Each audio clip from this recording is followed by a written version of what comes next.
So let's take a journey into the caves. When the cavemen used to cast impressions on the cave, how old was it? 60,000 years ago. That's what the search engines say. What kind of impressions were they casting? Initially, they were so simple. They were just impressions of their hand or the palm. How did they create the paint? I think they had such simple minds. So they saw the burnt wood and decided to create white or black. Rather, they would put pigments of animal fat and human spit, and they would get a pigmented black color. The first ever color that was created, I think, was black and red ochre.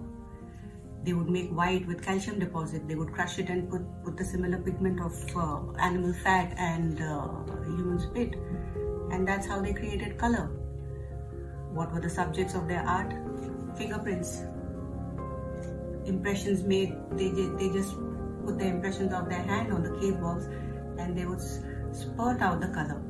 And those impressions have lasted thousands and thousands of years. So that's quality art, I would say. How did it progress? Then they evolved a little bit more and they started casting impressions of forms of animals or forms of human beings. They were so simple, just sticks, or little figures of animals. The process of hunting an animal.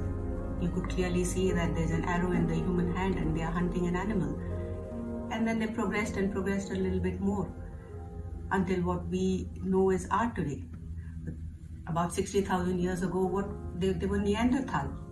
They were known to be really aggressive and not known to have a creative side, but they did. One or two of them must have had. That's when they thought out of the box and then they decided to create art. So we can thank those couple of them or maybe a little bit more of them who decided to create art. And then the creative side of the brain progressed and the human mind evolved to what we are today. As an artist, I am so grateful to one of the couple of or few of them who decided to be creative. It's through their evolution that we have understood art today, and some of us are able to create art or what we perceive as art. Let's continue this journey of art a little bit more ahead of time, a little bit ahead of the cavemen. Maybe let's see where it goes after their progression. Thank you for joining me.